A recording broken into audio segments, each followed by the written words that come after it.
안녕하세요. 저는 60대 후반의 할머니입니다. 저희 아들이 변호사인데 얼마 전 새로 개업을 했어요. 마음 맞는 친구들과 같이 연 사무실이라 잘 됐으면 좋겠다고 마음으로 빌다. 문득 우리 아이 아빠 생각이 나기에 예전 일들을 생각하다 글로 써보자 싶어 이렇게 사연을 보내봅니다. 국민학교 6학년 때 짝이었는데 그때부터 좋아하다가 고등학교 때까지 연락을 주고받았지요.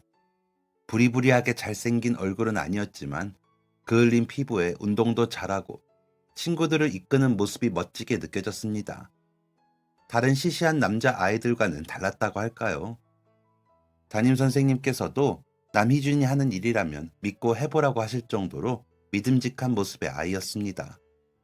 그러다 보니 압도적인 표 차이로 1학기, 2학기 반장을 했습니다. 같은 반이 아니어서 몰랐는데 계속 반장이었다고 하더라고요.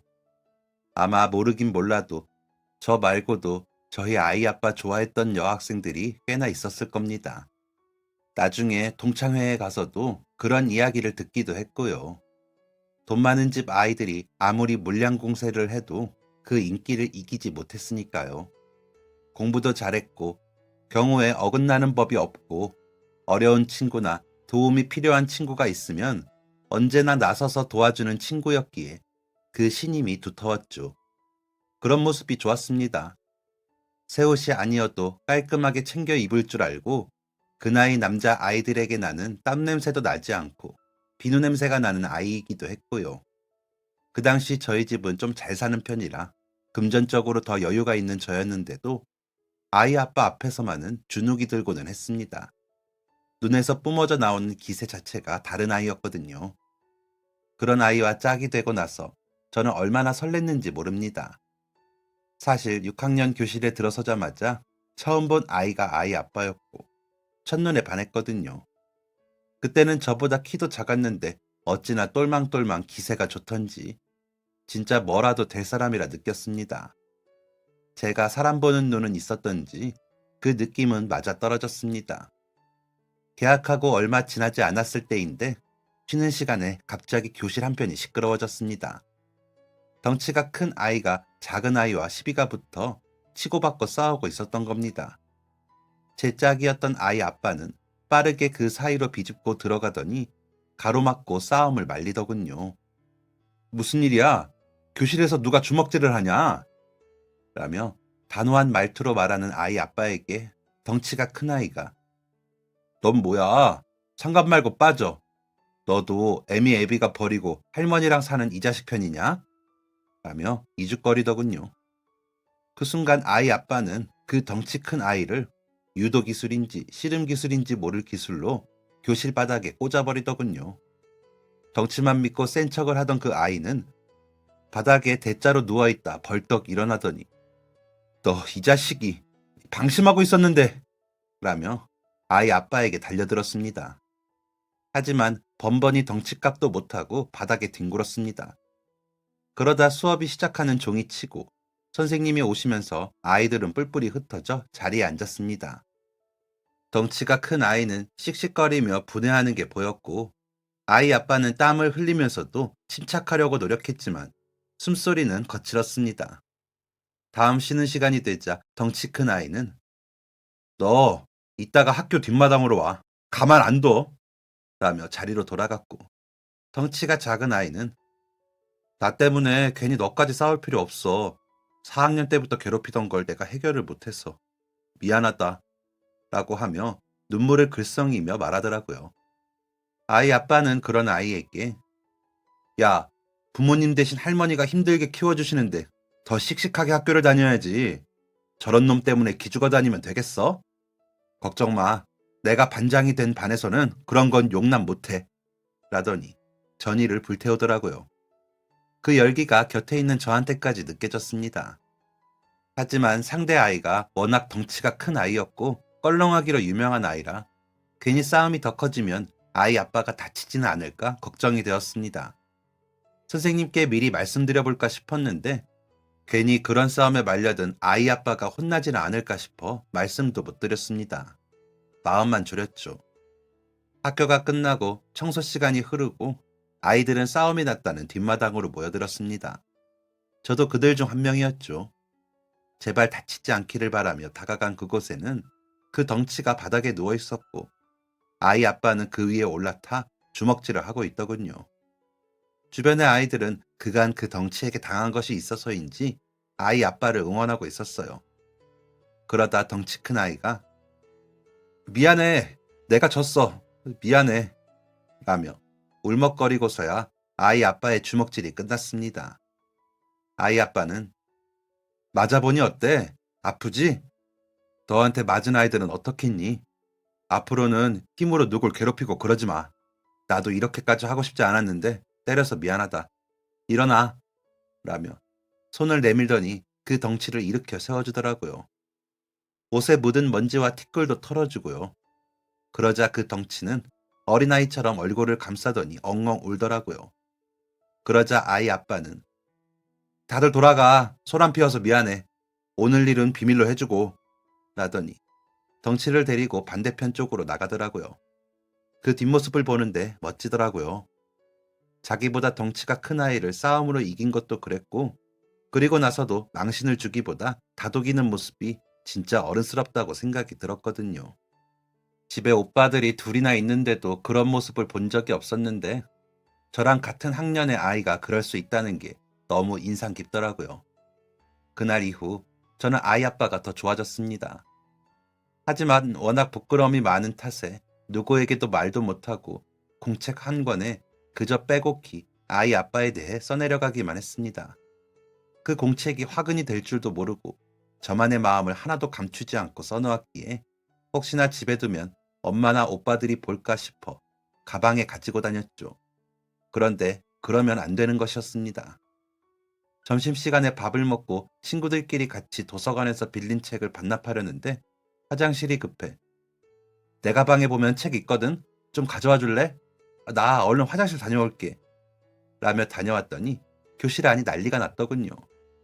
친구는 울 것 같은 얼굴로 한 남자아이를 쫓아다니고 그 남자아이는 킥킥거리며 무언가 큰 소리로 읽는데 제가 쓴 비밀 일기의 내용인 겁니다. 후다닥 달려가 그 공책을 뺏고 박박 찢어 쓰레기통에 넣고는 엎드려 울어버렸습니다. 너무 창피해서 아무 생각도 들지 않더라고요. 친구는 발을 동동거리며 미안해. 책권에다가 공책이 빠졌는데 제가 가져가서는 읽은 거야. 진짜야. 일부러 그런 거 아니야. 라며 같이 울 것처럼 울먹였습니다. 친구가 일부러 그럴 일이 없다는 것을 알았지만 부끄러움은 사라지지 않았기에 눈물이 멈추지 않더군요. 아이 아빠는 그런 책에 조용히 울지 마. 내가 선생님께 말씀드려줄게. 저 녀석도 재미로 그런 거지. 너 망신 주려고 한 건 아닐 거야. 라며 달래는데 더 창피해 고개를 못 들겠더라고요. 그래서 수업 시간에 아프다고 하고 양호실에 가서 약을 먹고 침대에 누웠습니다. 마지막 수업 시간이 끝날 때까지 교실로 돌아가지 않을 작정이었습니다. 그런데 다음 쉬는 시간에 제 일기를 읽은 아이를 데리고 아이 아빠가 양호실로 왔더군요. 야, 빨리! 라며 제 곁으로 그 아이를 민 아이 아빠는 조용히 돌아갔습니다. 그 아이는 미안, 공책이 펼쳐졌는데 하트도 있고 그래서 호기심에 읽다가 미안하다. 난 장난이었는데 너는 창피했을 것 같아. 미안해. 라고 사과를 하더라고요. 사과를 받으면서도 눈물이 주룩주룩 흐르고 뭐라고 대답도 못하고 있는데 갑자기 배가 아프더라고요. 그래서 배를 붙들고 울고 있는데 양호 선생님이 돌아오셔서 이렇게 아프면 조퇴하는 게 좋겠어. 어머니 불러줄까? 라고 하시는데 이런 일로 엄마까지 오시게 하고 싶지 않아. 아니요. 조금만 참았다가 제가 혼자 갈게요. 라고 하고는 약을 받아먹고는 다시 자리에 누웠습니다. 교실로 돌아가 아이 아빠를 다시 만날 일을 생각하니 머리가 아팠습니다. 짝인데 내일 학교 와서는 어쩌나 싶고 앞으로 어쩌나 싶어서 머리가 어지러울 지경이었습니다. 수업을 마치는 종소리가 들리고 양호실 밖으로 나갔지만 바로 교실에 갈 엄두가 나지 않았습니다. 그래서 괜히 교실로 가는 발걸음을 늦춰 천천히 교실에 도착했죠. 청소가 끝나고 정리를 하는 반 친구들의 모습이 보이자 가슴이 터질 듯이 두근거렸습니다.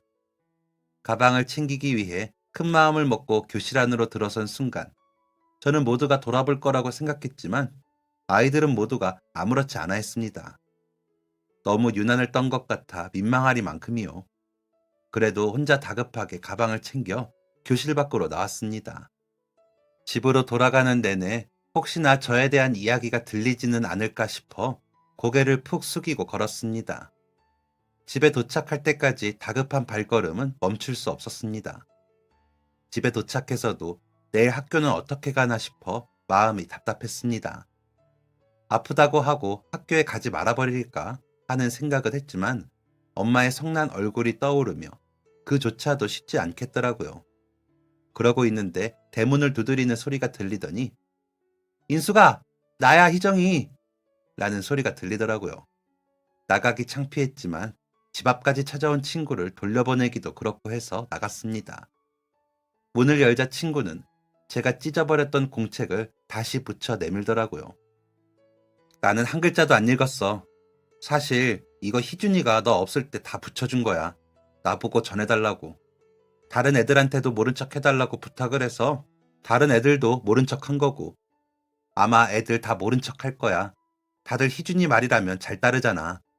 희준이 진짜 괜찮은 애인 것 같아. 좀 애늙은이 같아서 그렇지. 미안해. 내가 조심했으면 이런 일 없었을 텐데. 라며 다시 한번 사과를 했습니다. 공책을 받아들고 친구에게 고개를 끄덕이고는 저는 다시 방으로 들어갔습니다.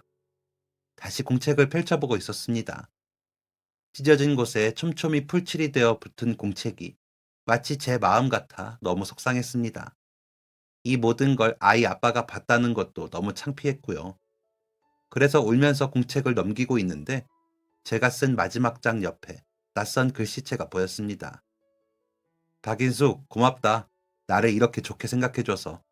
솔직히 좀 기분이 좋네. 사실 안 읽고 붙여만 주고 싶었는데 붙이다 보니 읽게 됐어. 그리고 나도 너 좋아해. 라고 쓰여 있더라고요. 심장이 쿵하니 뜀박질을 했습니다. 뛰다 못해 밖으로 튀어나올 것 같더라고요. 아이 아빠가 저를 좋아하고 있었다는 그 글자에 그간의 고민이나 시름은 다 잊혀져 버리더군요. 그렇게 가기가 싫던 학교가 빨리 가고 싶더라고요. 슬프고 속상해서 울던 제 얼굴에는 감출 수 없는 미소가 번졌습니다. 괜히 피식피식 웃음이 나는 걸 막을 수가 없더라고요. 다음날 아침, 다른 날보다 일찍 일어나 옷도 신경을 쓰고 머리도 더 정성스럽게 묶었습니다. 거울을 보고 또 보느라 시간이 가는 줄도 모르겠더라고요. 엄마가 아침밥 먹으라고 하셨지만 밥이 넘어갈 리 없었죠. 그래서 거울만 들여다보다 허겁지겁 학교로 향했습니다. 교문을 들어서는데 가슴이 또 뛰었습니다. 긴장도 되고 두근거리는데 기분이 나쁘진 않았습니다. 교실 문을 들어서니 친구들이 인사를 건네 같이 인사를 하고는 자리에 앉았습니다. 가방 안에 있는 책들을 정리해 책들을 넣기 위해 책상 안을 다시 살피는데 낯선 공책 하나가 있더군요. 이름에는 남희준이라고 적혀서요. 얼른 꺼내 가방 안에 넣고는 아무렇지 않은 척 책상 안에 다른 책들을 넣었습니다. 아이 아빠는 그날부터 저에게 더 잘해주었습니다.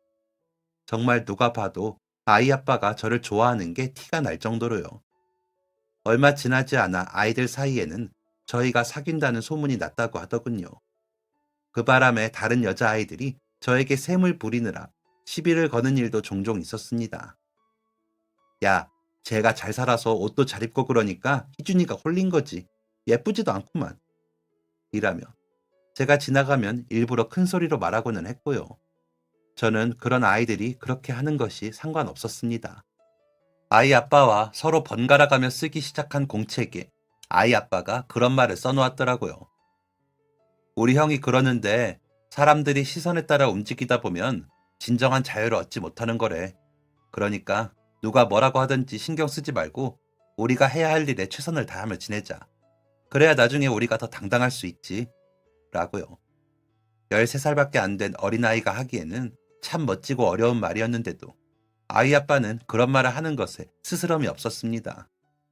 아이 아빠에게는 띠동갑의 형이 있었는데 그 형이 그런 이야기들을 많이 해주시는 것 같더라고요. 생각해보면 형의 그런 말들을 잘 받아들이고 이해하는 것도 대견한 일이기는 하죠. 그 당시 저는 그런 것들이 더 멋지다고 생각했습니다. 그냥 뭐가 됐든 다 좋아 보였죠. 그렇게 저희는 그 누구도 모르게 번갈아 공책을 쓰면서 마음을 표현했고 서로에게 부끄럽지 않게 학교 생활도 열심히 했습니다. 그러다 보니 성적도 더 좋아졌고 엄마에게도 칭찬도 받았습니다. 원래도 막내딸인 저를 예뻐하시던 아빠는 우리 딸이 최고네. 탄사되려나? 라며 좋아하셨죠. 그 정도는 아니었는데 아이 아빠와 관계가 좋아지고 제게는 좋은 일만 생기는 것 같아 기분이 좋았습니다. 하지만 인생은 참 알 수 없는 것이더군요. 갑자기 집이 이사를 해야 한다고 하더군요. 그것도 방 두 칸에 지하도 아닌 것이 지하가 아닌 것도 아닌 집으로요. 오빠들과 아빠가 한 방에서 지내시고 엄마와 제가 한 방에서 지내게 되었습니다. 오빠들 학교는 가까워졌지만 제 학교는 좀 더 멀어졌죠. 그리고 아빠와 엄마의 사이가 굉장히 나빠졌습니다. 외삼촌이 부탁해선 보증이 잘못되어 그 빚을 저희가 떠안았기 때문이었습니다.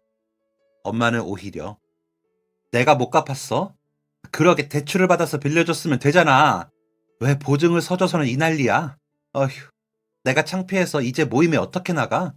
보증 서줄 때는 돈 받으려고 혈안이 돼서 서주더니 이렇게 되니까 내 탓이야? 처남도 동생이야. 당신 심보가 그 모양이니까 이런 일이 생기는 거라고. 사업하다 보면 안 될 때도 있는 거 아니야? 그러니까 차라리 우리 갚는 걸로 해서 대출을 해줬으면 이런 일 없잖아. 라며 큰 소리를 치셨습니다.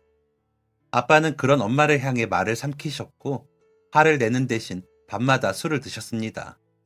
엄마는 처음에는 제 가방이며 책장이며 뒤지고 참견을 하더니 어느 날부터는 나도 나가서 돈 벌어올게. 남자가 능력이 없으면 부지런이라도 해야지. 그저 조금 힘들다고 술만 마시고 나약해. 라며 밤늦게 술 냄새를 풍기고 들어오고는 했습니다. 아빠는 그런 엄마를 대신해 저희 저녁도 차려주시고 아침도 미리 해놨다가 먹게 해주셨습니다. 엄마는 저희가 학교 갈 때 일어나지 못하셨거든요. 처음에는 집이 그렇게 된 게 너무 창피해 제일 친한 친구들에게도 비밀로 했습니다. 하지만 단 한 사람, 아이 아빠에게는 비밀 공책에 털어놓았죠. 엄마 이야기는 빼고요. 엄마는 도저히 창피해서 말할 수가 없겠더라고요.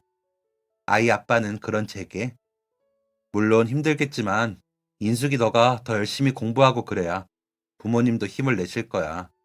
나도 되게 어릴 때 우리 집이 어려워서 형이 대학도 못 갈 뻔했는데 부모님이 열심히 하셔서 갈 수 있었대. 형이 군대 가면서 엄마 아빠 속썩이지 말고 잘 있으라면서 말해줬어. 그러니까 더 열심히 공부하고 부모님 기쁘게 해드려. 라고 써줬습니다. 정말 힘이 되는 친구였습니다. 아이 아빠는 그렇게 제게 힘을 주는 말들을 해주며 본인이 솔선수범하며 모든 생활들을 모범되게 했습니다. 반 친구들도 모두 아이 아빠를 좋아했고 아이 아빠를 따랐습니다. 운동회 때도 아이들을 이끌며 6학년 중에 1등반을 만드는 모습이 참 늠름했습니다. 학교에서 포상으로 빵과 우유가 나와 모두가 즐겁게 먹으며 반장 덕분이야 라고 했으니까요. 우리는 남중 여중으로 흩어져 학교에 진학했지만 일주일에 한 번 토요일 방과 후 중간 지점 버스 정류장에서 만나 공책을 교환했습니다. 그때는 공책 2권을 서로 교환하며 일주일 동안 쓰고 돌려주는 방법이었죠. 눈에 띄지 않게 하기 위해 진짜 평범한 공책에 각자의 이름만 쓴 표지에 안에도 검은색 볼펜으로 깜지처럼 일기를 썼습니다. 그래야 아무도 의심을 안 할 테니까요. 가끔 떡볶이도 같이 먹고 잠깐 이야기를 나누기도 했지만 전처럼 서로 말을 많이 주고받지는 않았습니다. 저희는 서로에게 할 말을 공책에 모두 썼으니까요. 그때는 그것만으로 충분했습니다. 오빠들은 고등학생이 되어 더 바빠졌고 아빠는 전보다는 술을 덜 드셨지만 여전히 힘들어 보이셨습니다. 엄마는 돈을 번다며 다니던 곳에서도 뭐가 제대로 되지 않았는지 술 냄새만 풍기며 다니다 어느 날부터 나가지 않더군요. 대신 외삼촌이 찾아와 매형 미안해요. 내가 이번 일만 잘 되면 꼭 돈 갚을게요. 그때까지만 참으세요. 라고 했지만 이내 차비가 없어서 그런데 저 차비 좀 빌려주시면 안 돼요? 하는 모습까지 보고 나서는 아빠에게도 큰 소리를 치지 않았습니다. 여전히 아빠가 저녁을 하셨고 저희의 아침까지 만들어 놓으셨습니다. 엄마는 청소와 빨래를 하신다고 하셨는데 언제 하는지도 모르겠고요. 그래서 오빠들과 저는 그날 입은 각자의 옷을 각자 빨아입고 다녔습니다. 안 그러면 입을 옷이 없었거든요. 엄마는 아빠에게 큰 소리를 치지 않는 대신 아무것도 하지 않았습니다. 어떤 때는 집안 식구 아무하고도 말을 하지 않았죠. 아빠는 그런 엄마가 보이지 않으시는 것처럼 엄마에게 어떤 요구도 하지 않으셨습니다. 그저 저희 용돈은 충분한지, 학교 다니면서 어려움은 없는지 물으셨죠. 아빠는 전과 변함없이 다정하셨고 따뜻하셨습니다. 하지만 엄마를 보다 보면 너무 화가 나서 삐뚤어져 볼까 하는 생각이 들 때도 있었습니다. 집에 들어가지 않고 싶을 때도 있고 괜히 집 밖으로 나돌아다니고 싶을 때도 있었고요. 하지만 제가 그렇게 하지 않은 건 아이 아빠와 주고받는 공책에 부끄러운 일을 만들고 싶지 않았기 때문이었습니다. 솔직하게 그 마음을 쓰기도 했습니다. 그럼 인숙이가 많이 힘들구나. 내가 크게 도움이 될 수 없어 미안하다. 그런데도 혼자 마음을 잘 가다듬었다니 정말 다행이다. 멋지다.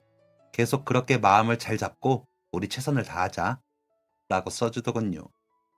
아이 아빠답다는 생각을 하면서도 제게 싫은 소리 한 적 없이 응원해주는 그 마음이 고마워 마음을 고쳐먹고는 했습니다. 그런 생활은 고등학교 때까지 계속되었습니다. 우리는 여전히 서로의 앞에서는 부끄러움도 많고 수줍어했지만 서로에 대한 마음은 더 깊어졌죠. 그러던 어느 날 토요일 방과 후 아이 아빠와 만났는데 대뜸 그러더군요. 고등학교 2학년쯤 겨울방학 직전이었는데 나 고3 때 열심히 해서 취업 잘하면 우리 결혼하자 라고요. 갑작스럽고 뜬금없는 그 말에 저는 피식 웃었지만 싫지 않았습니다. 해방구가 생긴 기분이었거든요. 집안 형편상 아이 아빠는 공고로 진학했고 저는 상고로 진학해 졸업 후 바로 취업을 하면 되었습니다. 대학은 꿈도 못 꾸었죠.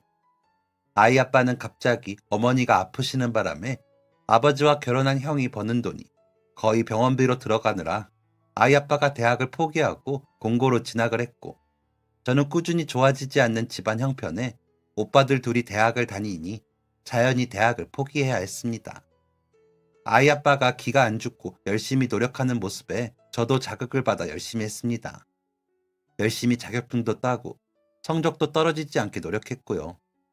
그렇게 열심히 해서 취직을 하고 아이 아빠와 결혼을 하면 저는 집에서 해방될 수 있겠구나 싶어 기분이 좋아졌습니다. 실제로 그렇게 되던 안 되던 말이죠. 그저 기분 좋은 희망 하나 생긴다 생각했습니다. 그래서 그래, 꼭 나 데려가라 하고는 집으로 왔습니다. 그날 이후 더 좋은 회사에 취직하기 위해 더 열심히 했습니다. 선생님들한테 잘 보여야 좋은 곳에 취직시켜준다 하기에 선생님께도 잘 보이려 노력했고요. 그런 제 노력은 저만을 위한 것이 아닌 아이 아빠와의 보다 나은 미래를 위한 일이었습니다.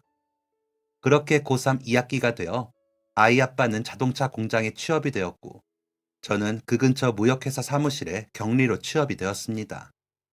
아이 아빠는 3교대로 일하기는 했지만 제 퇴근 시간이나 출근 시간에 맞춰 잠깐이라도 얼굴을 보고 가고는 했습니다. 이렇다 할 데이트도 못했던 지난 날들과 별반 다른 점이 없었지만 저희는 그 잠깐 얼굴 보고 가는 것만으로 좋았습니다. 월급을 받는 대로 열심히 저축을 했습니다. 그러다 한 번은 엄마가 그 통장을 어떻게 받는지 다른 집 자식들은 월급 받으면 엄마 준다던데 너는 왜 너가 다 가지고 있냐?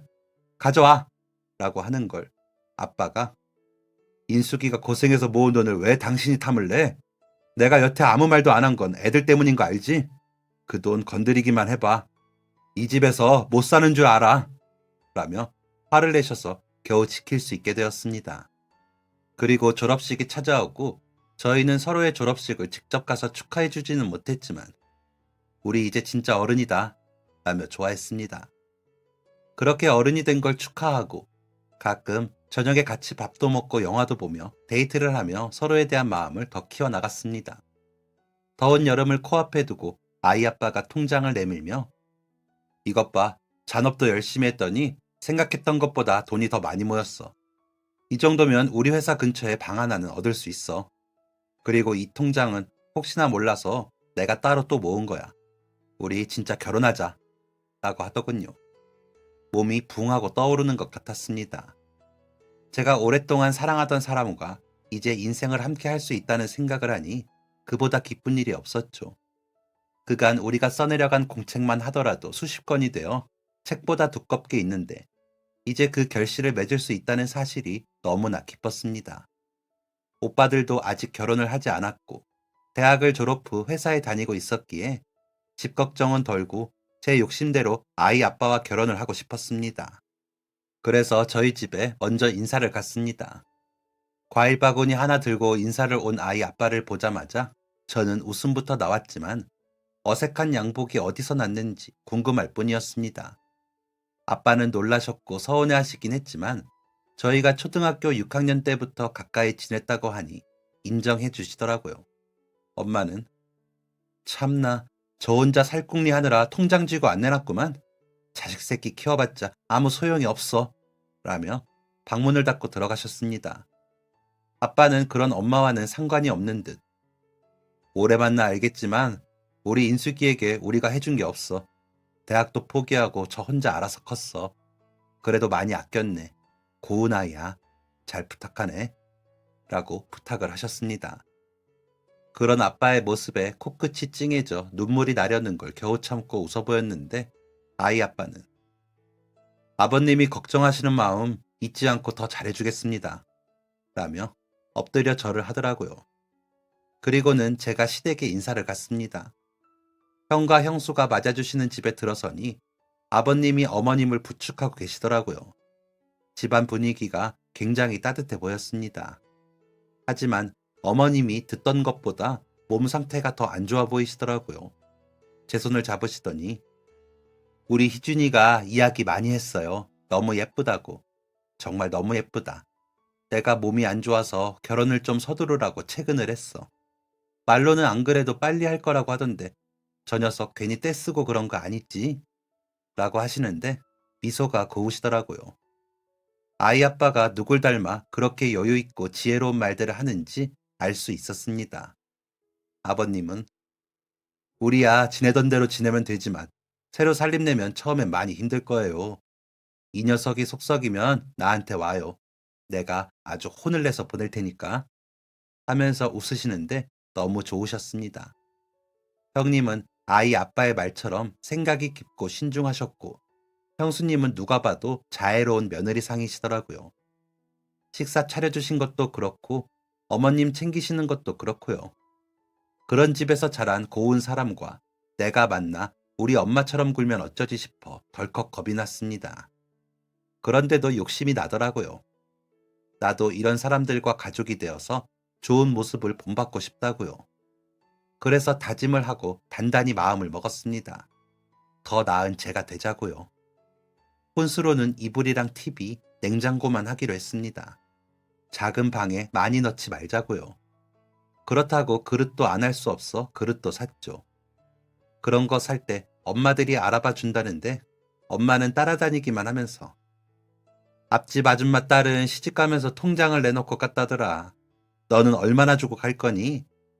혼수 사고 남은 돈은 주고 갈 거야? 라고 하기에 나 이 돈 가지고 있다가 나중에 아기 낳으면 집 넓혀갈 때 쓸 거야. 희준이 군대도 가야 하고 3년 동안 나 혼자 먹고 살아야 하는데 엄마는 걱정도 안 돼? 돈을 보태주진 못할 망정 달라고? 라고 화를 냈습니다. 그러자 그러기에 왜 군대도 안 다녀온 비린내 나는 애랑 결혼을 하니? 그래서 말인데 이 결혼 지금이라도 물러. 내가 전에 말했던 그 집 있지? 거기서 너만 소개시켜주면 우리 집도 사준대. 라고 하는 겁니다. 엄마는 나이 35살짜리 아저씨한테 날 그렇게 팔아넘기고 싶어? 그 아저씨 다리도 전다며? 몸도 성치 않은 사람한테 내가 팔려가듯 그렇게 시집가서 엄마 집 생기면 좋겠어? 그리고 내가 왜? 멀쩡히 좋은 사람이 있는데! 라고 소리를 치고는 그 자리에 엄마를 놓고 와버렸습니다. 그리고 그날 이후 엄마와는 말도 하지 않았습니다. 아빠는 무슨 일인지는 모르셨지만 대충 짐작이 되셨는지 캐묻지도 않으셨죠. 그렇게 날이 좋은 가을날 결혼을 했습니다. 양가 집안 어른들과 친척분들을 모시고 친구들과 회사분들의 축하를 받으며 결혼을 했죠. 저희는 그렇게 부족하지만 행복을 약속했습니다. 여태 약속을 어긴 적이 없던 아이 아빠였기에 저는 더 깊이 믿고 행복한 가정을 만들 생각에 기뻤습니다. 그러다 겨울이 되어 아이 아빠는 영장이 나와 군대에 가야 했습니다. 근 3년을 헤어져 지내야 하다 보니 눈물이 앞을 가리더군요. 다시는 못 만날 사람들처럼 아침 저녁으로 눈만 마주치면 울었습니다. 아이 아빠는 그간 저축해둔 통장을 주면서 민숙이가 알아서 생활 잘하겠지만 혹시 모르니 이거 가지고 있다가 부족할 때 써. 내가 곁에서 더 많이 보태줘야 하는데 이렇게 군대에 가서 미안해. 그리고 가끔은 우리 부모님께 인사를 가줄래? 라며 부탁을 하였습니다. 통장의 돈은 그 당시 저희 생활비로 따지면 3년 조금 못되게 생활비로 쓸 수 있는 돈이었습니다. 얼마나 아끼고 아껴 만들 돈일지 알았기에 또다시 눈물이 나더군요. 회사에서도 아이 아빠 생각을 하면 눈물이 났습니다. 고작 20살의 어린 여자아이가 갓 결혼한 남편을 군대에 그것도 3년이나 보내야 하는 일은 힘든 일이었거든요. 제가 회사를 다니고 있었고 저도 모아놓은 돈이 있다 보니 아이 아빠가 준 돈은 건드리지 않고 있을 수 있겠다 싶었습니다. 그렇게 애틋하게 서로를 아끼며 지내는 동안 시간은 흘러 아이 아빠 입대 일주일 전이 되었습니다. 아침을 차리면서 오늘은 우리 전처럼 나가서 데이트하자. 영화도 보고 포장마차도 가고 하는데 김치 냄새가 역하게 느껴져 구역질이 났습니다. 어제 저녁 먹은 게 얹혔나 싶어 가슴을 두드리는데 아이 아빠가 영화에서 보면 임신일 때 그러는 거 아니야? 라며 웃더군요. 그래서 저도 웃다가 혹시 몰라 달력을 보니 거의 3달을 달 거리가 없었더라고요. 원체 신경 쓸 일이 많을 때는 건너뛸 때가 많았기에 크게 신경을 안 썼는데 혹시 싶더라고요. 그래서 일하는 중간에 속이 안 좋아 병원에 좀 다녀온다고 하고 산부인과에 갔습니다. 축하합니다. 임신이네요. 한 10주 정도 됐어요. 다음엔 아이 아빠랑 같이 오세요. 라며 산모 수첩을 주셨습니다. 얼떨떨 하다가 우리에게 아이가 생겼다는 사실에 감격이 되더라고요. 저녁 때 아이 아빠에게 산모 수첩을 내밀며 나 임신이래. 우리 아이 생겼대.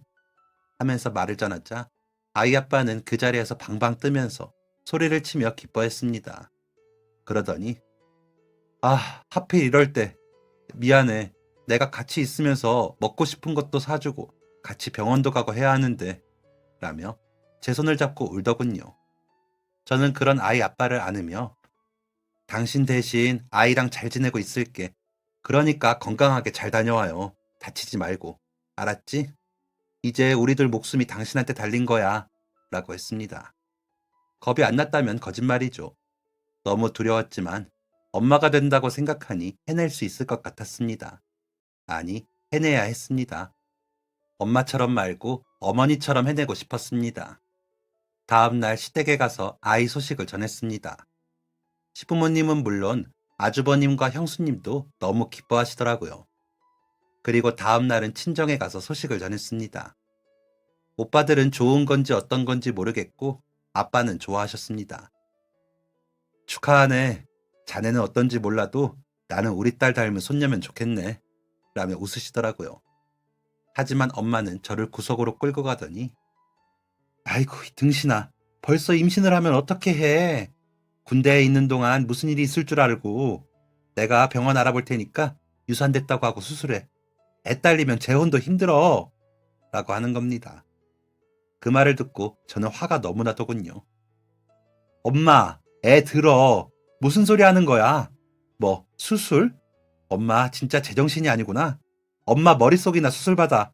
내 새끼는 내가 알아서 키울 테니까. 아빠, 저 가요. 이제 안 올 거예요.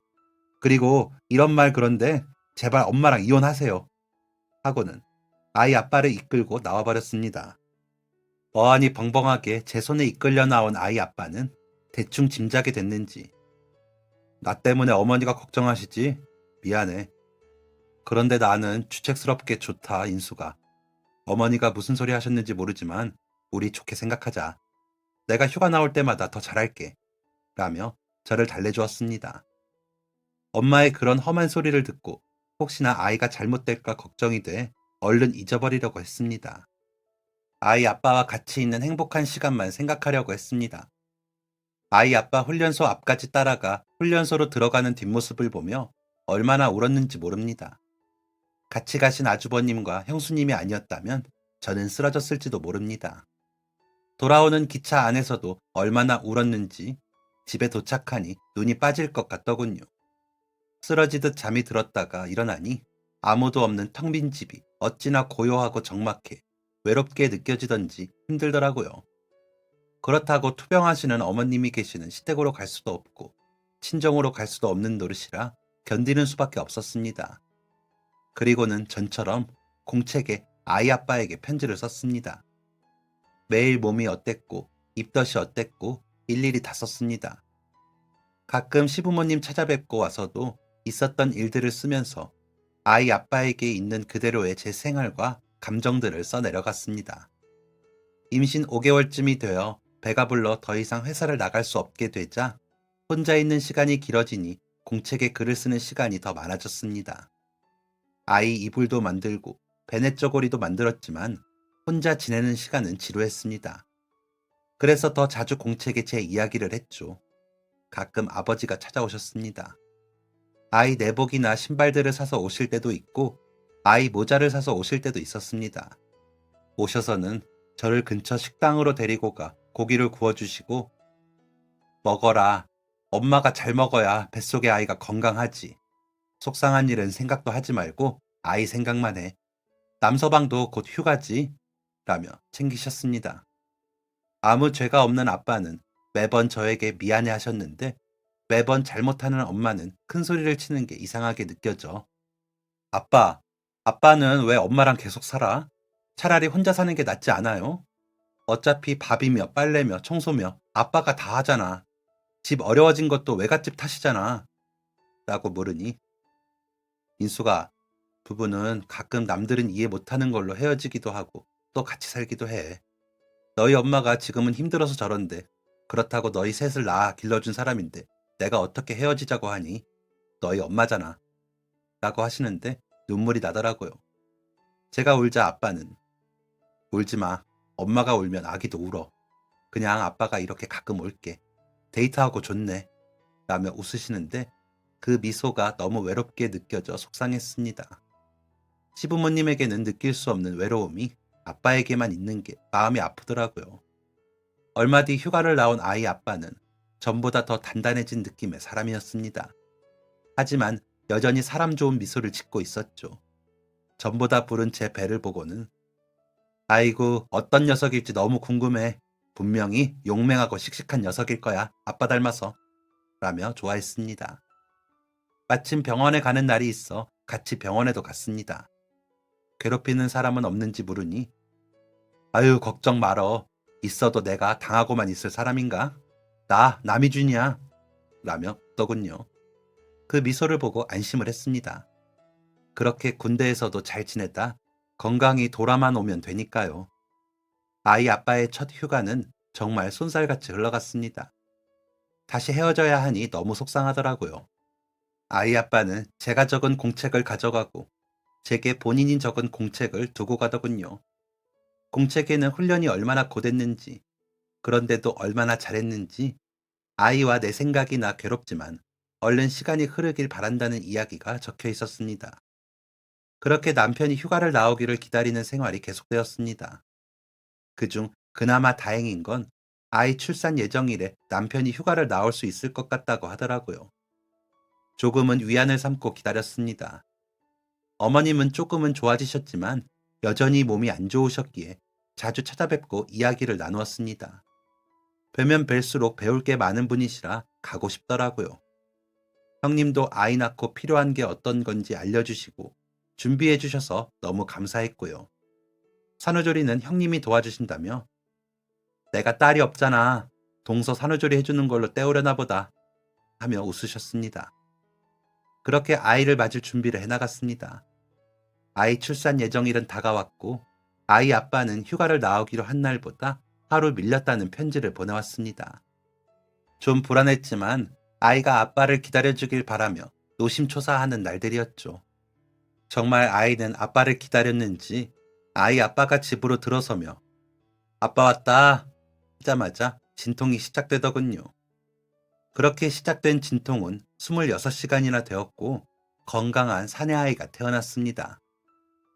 어떤 녀석이 이렇게 엄마를 힘들게 하나 싶어서 나오면 혼내주려고 했는데 너무 예뻐. 너무 예뻐서 혼내줄 수가 없어. 너무 수고했어. 고마워. 라며 아이 아빠는 저를 안아주었습니다. 피곤한데 쉬지도 못하고 아이를 기다렸을 텐데도 좋은 말을 해주더라고요. 아이는 순했습니다. 잘 웃고 젖도 잘 먹고 보채는 법이 없었죠. 열이 펄펄 나 안고 병원으로 가는데도 아이가 울지 않아 오히려 걱정할 정도였다니까요. 울어도 금방 그치고는 저를 향해 웃어주는 그 얼굴에 저는 버티고 버텼습니다. 아이 아빠 없이 아이를 기른다는 게 힘들긴 하더라고요. 아이 돌잔치 때도 아이 아빠는 휴가를 못 받아 같이 하지 못했습니다. 그래도 곧 같이 할 날을 기다리며 참는 수밖에 없었죠. 휴가 날만 목이 빠져라 기다리는 겁니다. 아마 상병 휴가를 나왔을 때였는데 새벽마다 어디를 가더군요. 열흘 휴가라 길게 나온다고 좋아했었거든요. 그래서 왜 저러나 싶어 두고 봤는데 새벽에 어딜 다녀오고는 땀이 범벅이 돼 와서는 아침을 먹고 자고 점심때나 돼서 일어나 아이와 저와 시간을 보내더라고요. 전 좀 심통이 났습니다. 아이가 아빠 없이 자라는 것도 속상한데 휴가 나와서도 이렇게 늦게 일어나고 그래야겠어? 우리랑 같이 있는 게 싫어? 라고 하다가 저는 깜짝 놀랐습니다. 엄마 같더라고요. 그래서 제 입을 막았더니 아이 아빠는 웃으며 내가 후임이랑 약속한 게 있어서 그래. 미안, 이번만 봐줘. 내 마음 당신이 몰라주면 누가 알아줘. 라는데 그냥 알겠다고 했습니다. 엄마처럼 되기 싫어서요. 아이 아빠는 부대 복귀하는 새벽까지도 나갔다가 들어와 부대로 향했습니다. 아이는 그 사이 아빠와 정이 들었는지 가지 말라며 붙잡는데 눈물이 나더군요. 그리고 또다시 기다림의 연속이었습니다. 제대까지 남은 날수만 세며 기다렸습니다. 그런데 아이 아빠가 마지막 휴가를 2주 동안 나왔을 때 밥도 잘 못 먹고 얼굴색은 시커먼 게 이상하더라고요. 워낙 건강 체질이라 그런 적이 없었는데요. 휴가 나오기 전에 후임 하나가 사고를 쳐서 다 같이 얼차례를 받았는데 그때 너무 힘들었나 봐. 그때부터 이러네. 곧 나아지겠지. 나 남이준이야. 알지? 라며 웃어 보였지만 너무 지쳐 보여. 우리 병원이라도 가보자. 응? 이라며 동네 내과병원으로 데려갔습니다. 병원에서는 아무래도 큰 병원 가보시는 게 좋을 것 같아요. 간혹 건강하신 분들도 급성 신부전이나 간 질환이 나타나는 경우가 있거든요. 군대에 계시면 탈수나 이런 것들로 가능하니까요. 꼭 큰 병원 가보세요. 라고 하시더라고요. 겁이 난 저는 얼른 가보자고 했지만 아이 아빠는 괜찮아. 의사들은 그렇게 겁줘. 나 제대하고 월급 나올 때까지는 우리 아껴야 하잖아. 제대하고도 아프면 가자. 그때까지는 다 나아. 라면서 웃더라고요. 하지만 아이 아빠의 상황은 나아지지 못한 채 부대에 복귀를 했습니다. 저는 못 가게 하고 싶었지만 2주 뒤에 봐. 2주 뒤에는 우리 떨어지지 말고 붙어있자. 라고 하더군요. 하지만 아이 아빠는 그렇게 돌아간 부대에서 돌아오지 못했습니다.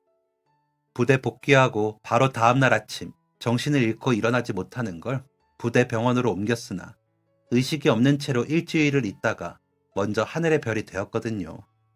아이를 업고 아이 아빠가 깨어나길 기다리는 그 시간을 버티면서도 저는 믿었습니다. 아이 아빠가 2주 뒤에 만나서 다시는 헤어지지 말자고 했던 그 약속을요. 약속은 꼭 지키는 사람이었으니까요. 하지만 아이 아빠의 밝게 웃는 얼굴은 사진 속에서나 볼 수 있게 되었습니다. 어머님과 번갈아 정신을 잃는 바람에 아이는 형님이 돌봐주셨습니다. 그렇게 울지 않던 아이가 마치 아빠가 돌아가신 걸 알기라도 하는 듯이 그렇게 울더라며 형님은 동서 정신 똑바로 차려. 민수랑 살아야지. 엄마가 지켜야지 하시더라고요. 그 말에 정신이 번쩍 들었습니다. 군대에서는 개인의 질병이라며 보상을 하지 않으려 했고 장례만 군대식으로 치러주는 것으로 대신하겠다 하였습니다. 아주버님이 이리저리 알아보며 보상과 책임 소재에 대해 따지고 다니셨죠. 저는 좀처럼 엄두가 안 나 울기만 했고요. 아이 앞에서 울지 않으려 애를 쓰느라 노력했지만 쉽지 않더군요. 그 사이 찾아온 엄마는 거 봐, 내가 뭐래? 아이는 저쪽에 주고 너는 얼른 정신 차려. 그래야 새 출발하지. 너 아직 젊다. 라고 하는데 물을 뿌리며 가! 당신은 엄마도 아니야. 가! 라며 난리를 치르고 아빠만 오셔서 같이 울다가 가셨습니다. 두 돌이 다 된 아이는 아장아장 걸으며 아빠를 찾는데 아이 아빠는 올 수가 없는 현실이 미칠 것 같았습니다. 그렇게 피폐한 날들을 보내고 있는데 아침 일찍 누군가 문을 두드리며 계십니까? 남병장님 댁 맞습니까? 하는 겁니다. 아이 아빠를 부르는 소리에 놀라 문을 열다 저는 달려가 안을 뻔했습니다. 아이 아빠와 똑같은 군복을 입은 남자가 서 있었거든요. 하지만 다시 본 남자는 아이 아빠가 아니었습니다. 왈칵 쏟아지는 눈물을 참지 못하고 울고만 있는 제게 안녕하십니까? 저는 남병장님과 함께 생활한 김상병이라고 합니다. 라며 경례를 하더라고요. 그러면서 울고 있기에 일단 들어오세요. 라며 집 안으로 들였습니다.